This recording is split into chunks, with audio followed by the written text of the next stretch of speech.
Good afternoon, sir. Good afternoon. You are Apoorva Sinha? Apoorva Sinha. Apoorva. Yes, sir. Sorry about that.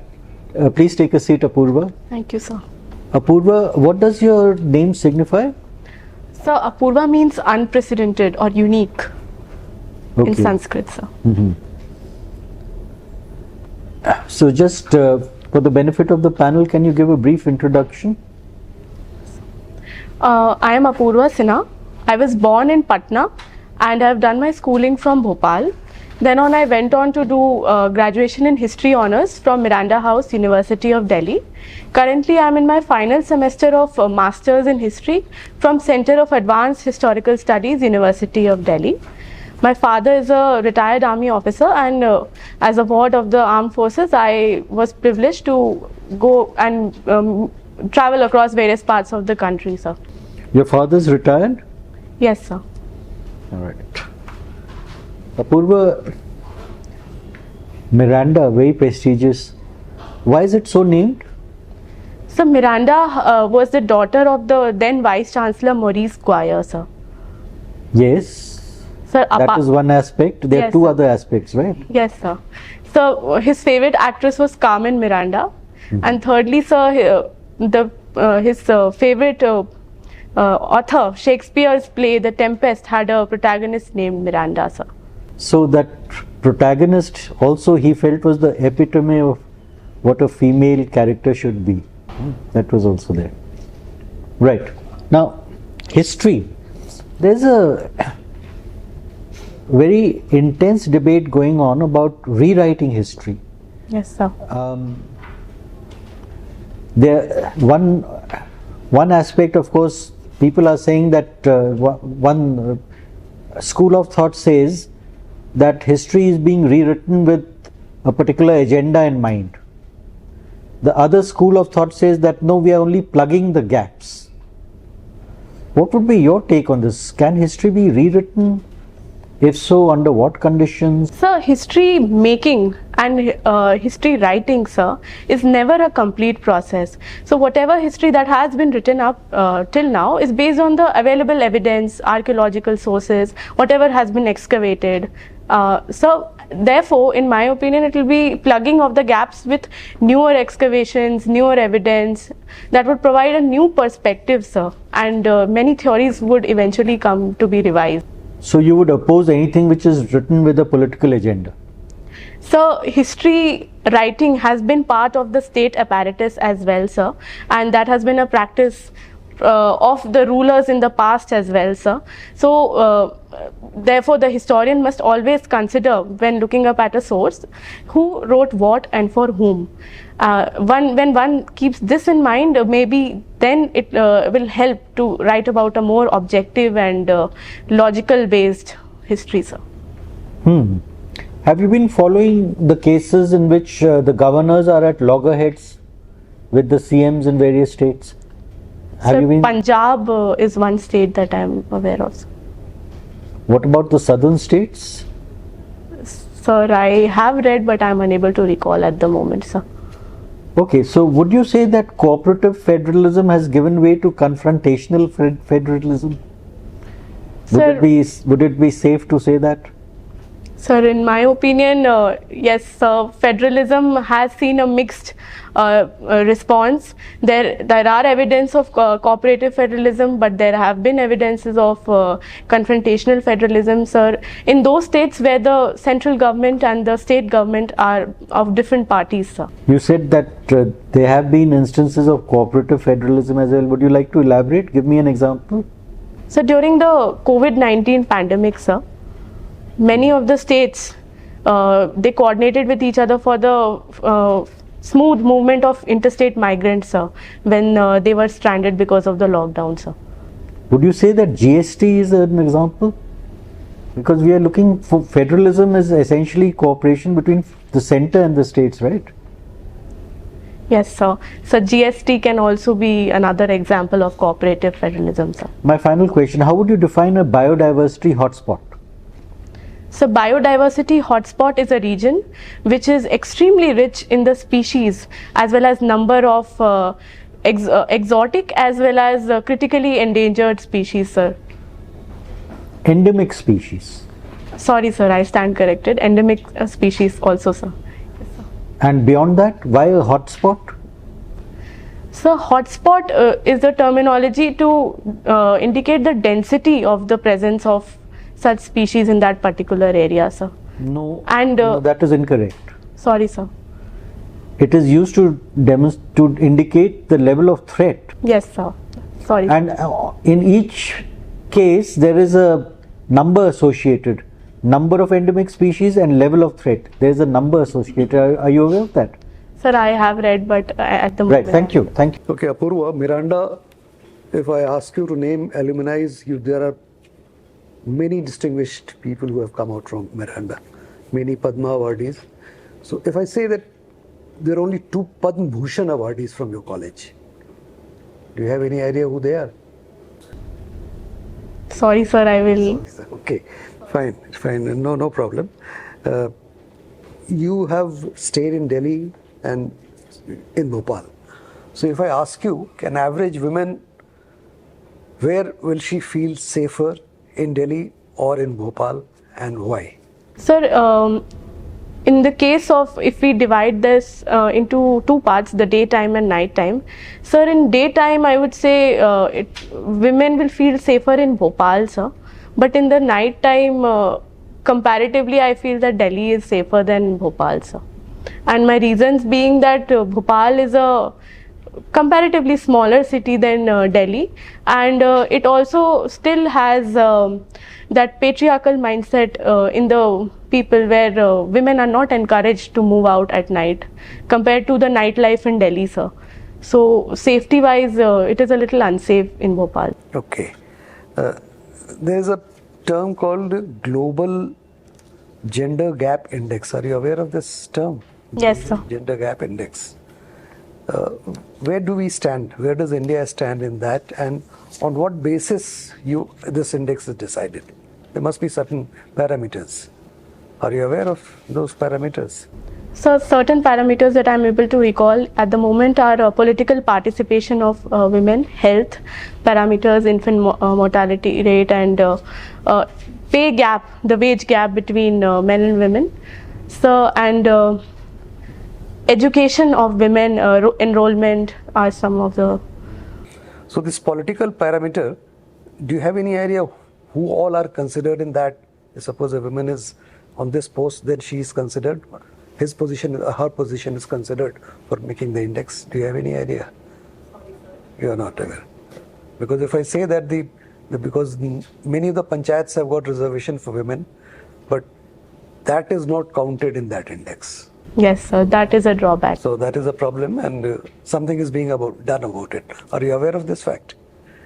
Recently, our Honorable Minister had come back from Davos, and there was some assurance given to her that this particular aspect also they will take care. Please go through that, because yes, being sir, a woman, this particular thing, because it has come in the newspaper about 10 days back or so. Okay, now Child Marriage Act. Action is being taken in Assam. You are aware of the various action being taken, and people generally say that any law, unless it is enforced strictly, no one is bothered about it. Be it a traffic law or whatever, no one wants to wear a helmet despite the fact that it is for their safety. So unless it is strictly enforced. So if I say that what is being done in Assam is basically enforcement of law, then why there is so much of halla gulla? So that is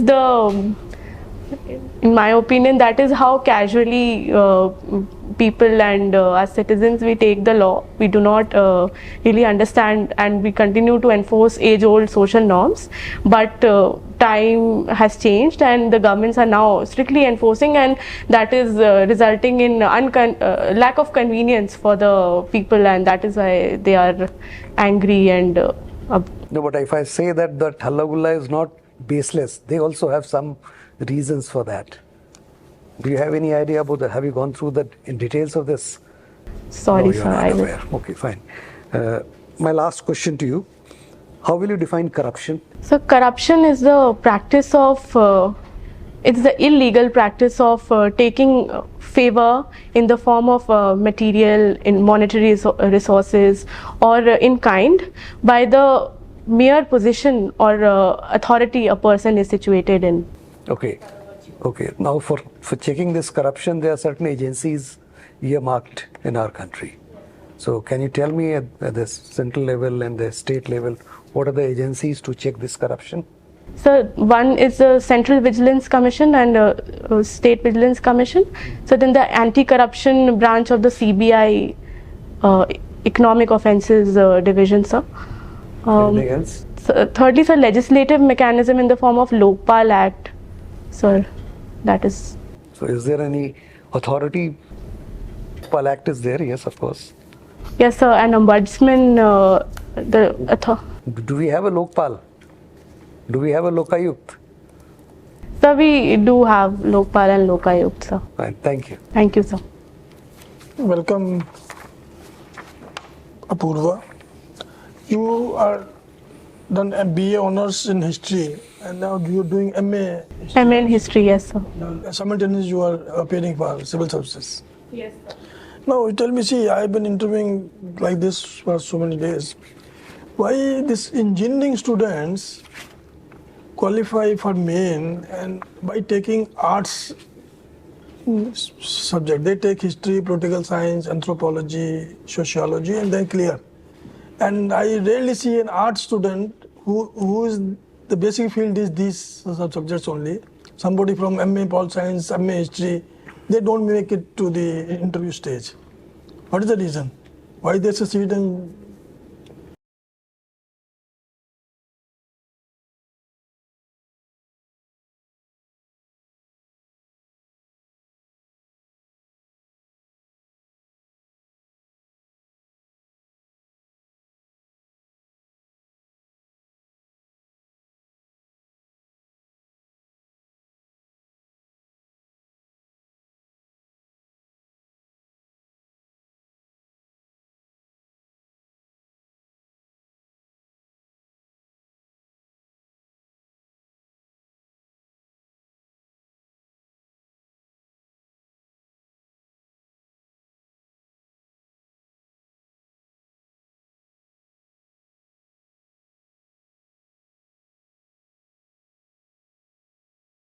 Ideally speaking, it is the person whose area, core area is that subject. He should have fared much better than the person who is rank outsider who studies the subject for 3-4 months only.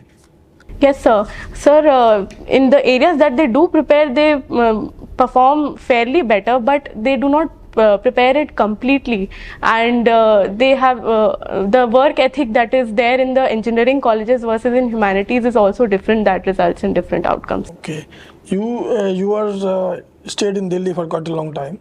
Yes. So see, Delhi is the traffic woes has not decreased, even in spite of metros and so many initiatives, so many flyovers are made. Even in the evening, still you have to go from here to Gurgaon, you will take double or triple the time, the normal time. So, what is the way out? What is the reason that we are not able to solve this basic thing? So the problem is that the road that is there is limited, and the cars and the vehicles are multiplying at a faster pace, sir. So, and secondly, sir, the nature of jobs in the area of NCR are such that people do require to travel long distances, and for the convenience and comfort purpose, they prefer traveling in their own cars, sir. So for this, solution has to be technology based, sir. For example, South Korea has a Wi-Fi driven traffic management system, sir, and that is completely centralized, and that model can be adopted. But sir, in India we do have certain challenges as well, because we have animals and people on the road without following traffic rules, sir. So that has to. One of the hobbies is watching Korean dramas. What is so different in Korean dramas and Indian dramas or any other language dramas? So Korean dramas, I find that they're very youth-centric, based on the occupation of people across various occupations. For example, doctor, medical drama, legal drama, and they are also very ethical issue driven. For example, they bring about various issues and they are very relatable to the youth, sir. Okay, see, there are now Russia-Ukraine war is going on, and there are wars keep on happening every 1-2 years. And my statement is, Security Council has failed in its purpose, objective, and it should be disbanded. It has not been able to prevent a single war. But what is your take? Sir, in my opinion, the Security Council has to be reformed, not completely disbanded. It has played a role in dismantling conflict in many parts of Africa as well, sir. But the nature of the veto system, that is between the P5 powers, that is causing blockages, and that leads to no particular stand being taken because the big powers veto each other, sir. So there needs to be reform in the UN Security Council. More Latin American, African, Asian countries should be brought about, or either the veto power should be completely abolished, or it should be equitably distributed, sir, with the other nations as well, sir. Okay. Have you heard of China plus one? Yes, sir. What is the concept of China plus one? So China plus one is a strategy for supply chain resilience, which the world saw during the COVID-19 pandemic, that since they had over-relied on China for their manufacturing and assembling, they had to see the economic setbacks of it. So the countries are trying to have other alternative countries for supply chain and assembling apart from China, sir, to have resilience during economic setbacks. See, China plus one, when it was started, so we had a golden opportunity. But if I say we have lost that golden opportunity, what do you say? Sir, in my opinion, India did have Atmanirbhar Bharat scheme initiated in the year of 2020, but this being a supply chain plus one partner is a long process, sir. So it cannot be done in a few years. Manufacturing setup and the entire industrial setup associated with it takes time, sir. So India has not lost, but the results are yet to be seen in the coming years, sir, with the PLI scheme. And see, Apple has started a factory manufacturing in India. There were certain demands of this unit, and government has made some changes in its policy. Do you know what the changes have been made? Sorry, sir, I will read about the changes concerned. Okay.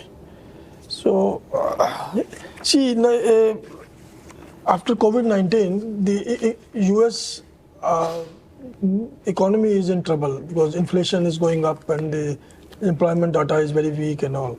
But still, dollar is appreciating against every other currency of the world. What can be the reason?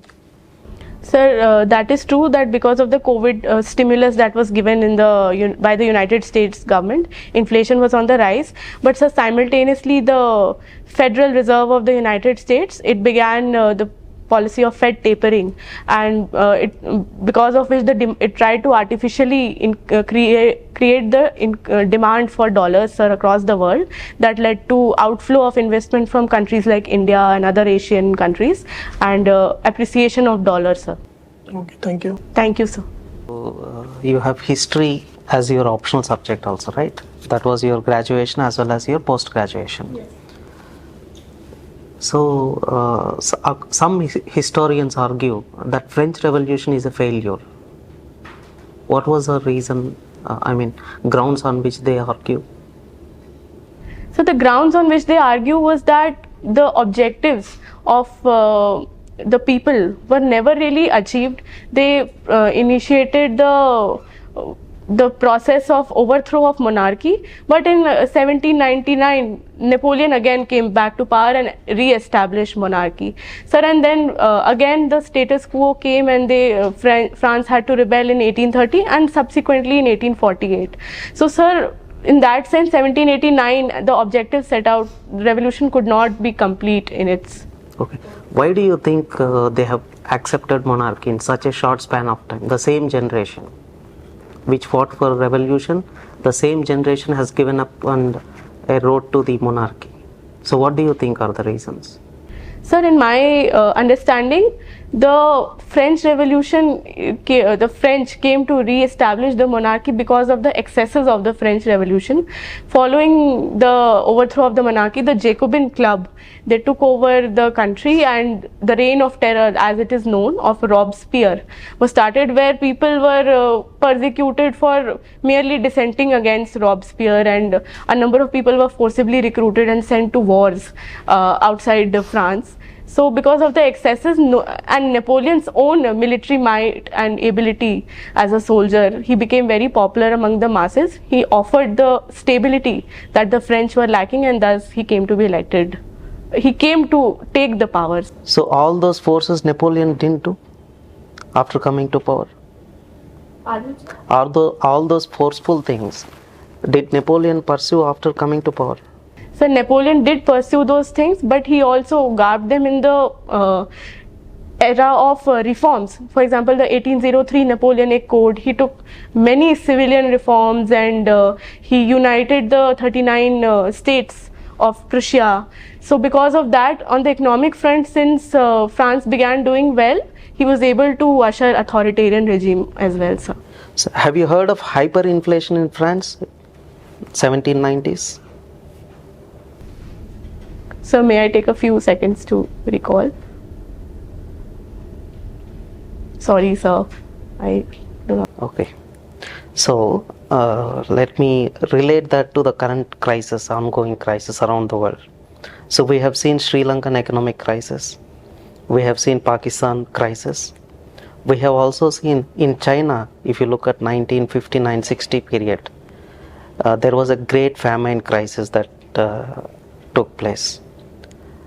So likewise, there can be n number of examples. Do you find that they are almost all of these crises has given main reason to the, say for example, Sri Lanka has given it to the organic farming or the COVID affected tourism, Pakistan giving on the floods, Mao giving on to the other reasons, natural reasons or soft reasons.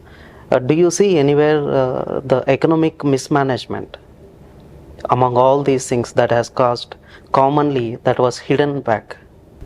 So that is true. Many of the crises of the world happen because of the structural problems in the economic system or the political system.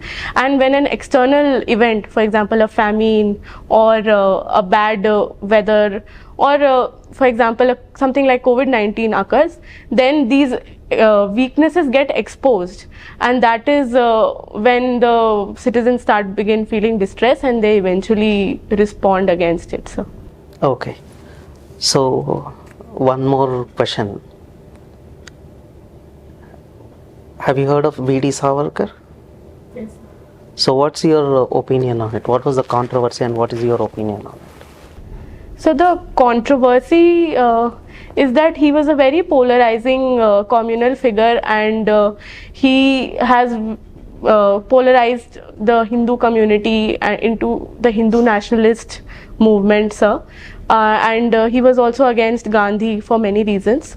But sir, in my opinion, people in history should be treated as people of their time, sir, and the circumstances and the situations they grew up in, they saw around themselves, and they should be let as people of their times, and we should not project our presentist understandings and concerns and put them into binaries of whether a historical person is good or bad, liberal or orthodox, and pro-secular or bigot, something like that, sir. Okay, so one last question. So with respect to Marxian ideology, do you think it is still relevant? So Marx's tools, Marx's way of understanding the material changes in the world are still relevant, sir. For example, in the economic history and understanding of socio-economic changes, sir. But I do agree that his tools of analysis or ways in which he interpreted the world fall short in terms of religious history, because Marxists straight up deny the role or say that religion is the opium of masses, sir. But that is not true, as Ranajit Guha has shown in one of the his analysis of peasant and tribal rebellions, that religion did play a role in emergence of such movements, and merely Marxist analysis of dismissing religion altogether does not fall adequate, sir. So just a small addition to that. If his economic policies or perspectives are correct, analysis are working fine, then why do communism and socialism fail most of the times? Sir, I was saying in terms of analysis of history, and not his theory where he wants the ultimate stateless or classless society, sir. Understanding the social structures in terms of structure, superstructure, class of haves and have-nots helps in better analysis of history, helps in poverty alleviation in the present times also, and all the welfare ideas also come from there, sir. But I also agree that his ultimate theory has yet to see full light, sir. So will it see? Yes, sir. Let's. In my opinion, that will not happen because of the own shortcomings of communist socialist model, sir. Yes, sir. Over to you, sir. Okay, we'll not let go of Miranda for now. So there's one aspect which is, I'm sure you watch all these Hollywood films and stuff. There's something called the Miranda warning. You know that? Yeah, the policeman is handcuffing the fellow. You have the right to remain silent. It is to tell you that anything you say will be written down, can be used against you in a court of law, etc., etc. So much for Hollywood. Is it even relevant in India? Sir, it is present in our Indian Constitution. The right to not give evidence against oneself, or also known as self-incrimination, is present in Article 20. That happens when? So that happens during conviction for criminal offences, sir. Conviction, which is in a court. Yes, sir. I'm talking of the Miranda warning, which is administered at the time of arrest. So, why is it not at all relevant in India? Sir, in my opinion, it is relevant in India. For example, It is relevant in a moralistic sense. That, hey, I'm so and so, here is my identity card, I'm saying this, you need not say anything. Even if the fellow were to tell his entire life story, recite War and Peace, it would not be relevant. Why? sir, I will have to go and read about this. It's a very simple logical thing. Confession made before a police officer is Yes, sir. inadmissible. Right, it's a trick question. Anyway. Now tell me, there is this, sir told us after every interview you must stand up and walk a few steps. Reminds me of something. You know the great walk which Mao took, 1940s something, right? The great walk. Long march, yes, sir. Was the walk important or was the destination important? Keep it to yourself. Gandhiji undertook a march all the way, ostensibly to break the salt law, but the walk was important, right? Let's skip for now the great walk which has happened, which has been in the news for the past 1 year. Okay, forget that. And Acharya Vinoba Bhave, he undertook a nice long walk. You know that? Sir, I am unable to. The Bhudan movement. Yes, sir. The Bhudan and Gramdan movement. Just quickly, 30 seconds. Analyze them comparatively. Was the destination or the walk important, and what did it achieve? All this chappal ghisai. Sir, in my opinion, the walk was more important in the case of Acharya Vinoba Bhave, because it helped mobilize people in large number of the message that he was trying to convey, that there is inequality of the people, and the land has to be redistributed amongst peasants.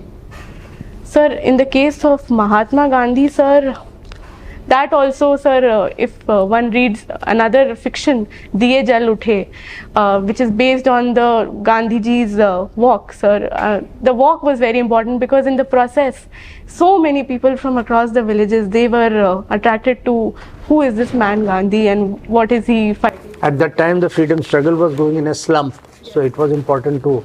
What did Mr. Mao do? So Mao's walk. So the factual things I have to recall a bit. Okay. He unified the huge rural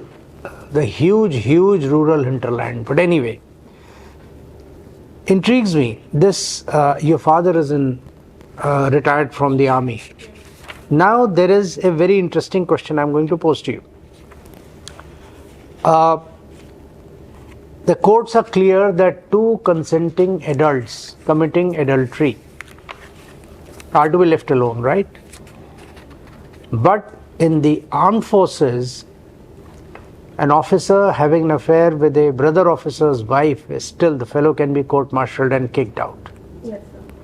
So why is the Indian courts, the civil courts judgment, or rather a ruling, not applicable to this? Stealing the affections of her brothers. Or Absolutely, I wanted her to come out with that that phrase. So that is because of the presence of Article 33 or 30. Oh, you're giving the legal side of it. Yes. Why is an exception made? What I'm talking of is the culture. Why? So the fundamental rights are not applicable to the personnel of the armed forces. For example, they do not have the right to freedom of speech and expression as well, sir. So, sir, I was talking about the culture. Why is an exception made? Sir, I will have to find out about the. Very simple.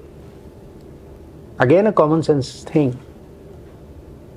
It's not two neighbors, it's about two officers who are supposed to shed blood for each other in the battlefield. So, unless they have a complete bond of trust, inviolable trust, that's why armed forces are kept out of this civilian nonsense. You know, the code of honor is far higher. Thank you, sir. The trust between the officers. You didn't catch the drift. You're going to the technical aspects of it. Okay, very quickly. Tell me, what is this string of pearls theory? The string of pearls theory is a Chinese policy of surrounding India and pearls? so Hamban Tota port in Sri Lanka, the Gwadar port in Pakistan, Gwadar port. Okay, carry on. So, and China's recent involvement now in the Chabahar and with Iran, sir, and its presence in the Andaman and Nicobar and the Malacca Strait. So, it's trying to encircle India with its. China's presence in the Malacca Strait. No, which is the pearl? Which is the port? Hambantota, okay. Gwadar, okay. And?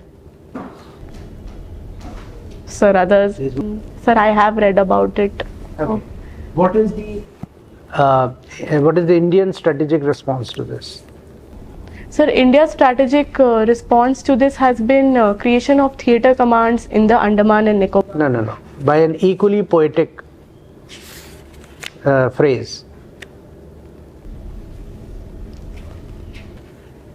The diamond necklace. Heard of it?